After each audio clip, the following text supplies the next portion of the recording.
আজ আমি তৈরি করব বিরিয়ানি। আর বিরিয়ানি তো কম বেশি সবাই খেতে পছন্দ করে, আর ঈদের দিনে তো বিরিয়ানি ছাড়া চলেই না।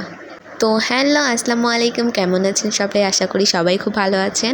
আমিও আল্লাহর রহমতে খুব ভালো আছি। তো আমরা আজকে বানাবো বিরিয়ানি। আর বিরিয়ানির জন্য আমরা প্রথমেই নিয়ে নিয়েছি মাংস, মুরগির মাংস, কারণ আজকে মুরগির বিরিয়ানিটা রান্না করব। তো মুরগির মাংসের জন্য প্রথমেই মুরগির মাংসগুলো ভালো করে ধুয়ে নিয়েছি। তারপর এর ভিতর দিয়ে দেবো পেঁয়াজ বাটা, রসুন বাটা, আদা বাটা এগুলা। তারপর দিয়ে দেবো জিরে বাটা। এগুলো দিয়ে দেওয়ার পর এর ভিতর আমরা ভালো করে মাখিয়ে নেব, মানে সসও দিয়ে দেবো এর ভিতর। তারপর আমরা এর ভিতরে একটু লবণ দিয়ে দেব। লবণ দিয়ে দেওয়ার পর এটা ভালো মতো মাখিয়ে নিতে হবে। আর তারপর দিয়ে দিতে হবে ঝাল। আর এই যে ঝাল দিয়ে দিলাম।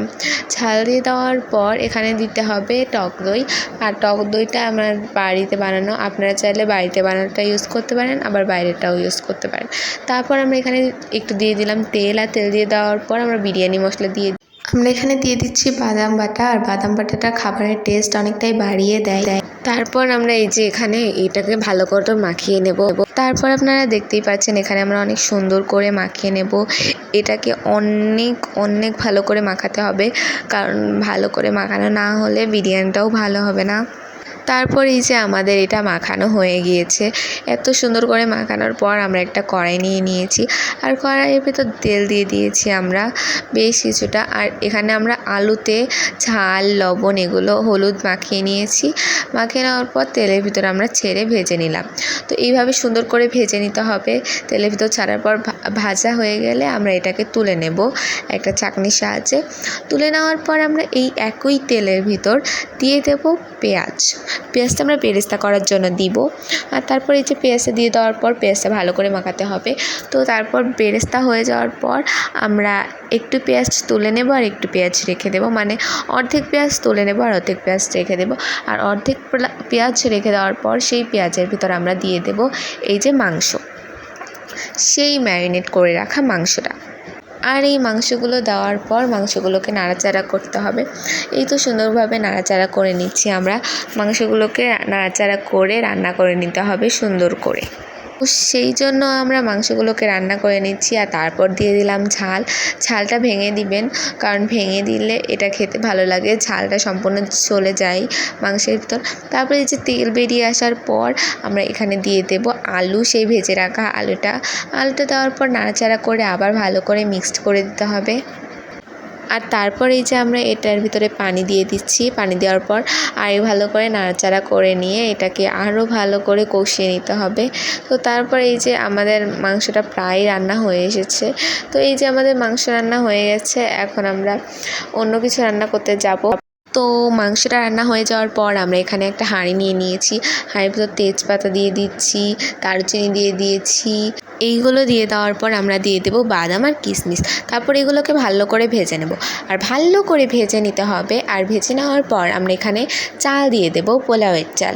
আপনারা যে চাল খেতে পছন্দ করেন সেই চালটাই দিতে পারেন। তো তারপর আমরা চাল দিয়ে দেওয়ার পর পেঁয়াজ, রসুন, আদা এগুলো বাটা দিয়ে দিচ্ছি। তারপর বাটাটা দিয়ে দেওয়ার পর আমরা এগুলোকে ভালো করে মিক্সড করে নেব। আর সারা চালের গায়ে ভালো করে মিক্সড করে নিতে হবে এগুলোকে। তারপর আমরা পরিমাণ মতো লবণ দিয়ে দিচ্ছি। লবণটা যেহেতু আমরা মাংসেও দিয়েছি, তাই এখানে একটু ভালো মতো বুঝে দিতে হবে। আর তারপরে এই যে ভালো করে ভাজা হয়ে গেলে এর ভিতরে এখন পানি দিয়ে দেব। আর পানি দিয়ে দেওয়ার পরে যে ভাপ উঠতে থাকবে, তারপর আমরা ভালো করে এটা পানির সাথেও মিশিয়ে নেব। আর তারপর দিয়ে দেবো কয়েকটা ঝাল। আর ঝাল দিয়ে দেওয়ার পর আমরা এখানে দিয়ে দেবো দুধ। আমরা কিছুটা গুঁড়ো দুধ হালকা গরম পানির সাথে মিশিয়ে এটার ভিতর দিয়ে দেব। এখানে আমরা দিয়ে দেব সেই ভেজে রাখা মাংসগুলো, মানে রান্না করে রাখা মাংসগুলো। সেই মাংসগুলো আমরা দিয়ে দেওয়ার পর এটার সাথে ভালো করে মিক্সড করে দিতে হবে। তো তারপর আমরা এই যে ভালো করে মিক্সড করে নিচ্ছি। মিক্সড করে নেওয়ার পর কালারটা অনেক সুন্দর আসবে। এই যে তারপর আমরা মিক্সড করে নেওয়ার পর এখানে দিয়ে দিচ্ছি ঘি দিয়ে দেওয়ার পর আমরা দিয়ে দেবো আলু বোখারা। আপনারা আলু বোখারাটা যে যেমন পছন্দ করেন সে তেমন দিবেন। তো তারপর আমরা এখানে কেওড়া জল দিয়ে দিচ্ছি, তারপর গোলাপ জল দিয়ে দিচ্ছি। এভাবে সবগুলো দিয়ে দেওয়ার পর ভালো করে মাখিয়ে নিতে হবে। আর এগুলো দেওয়ার পর স্মেলটা কিন্তু অনেক সুন্দর আসবে।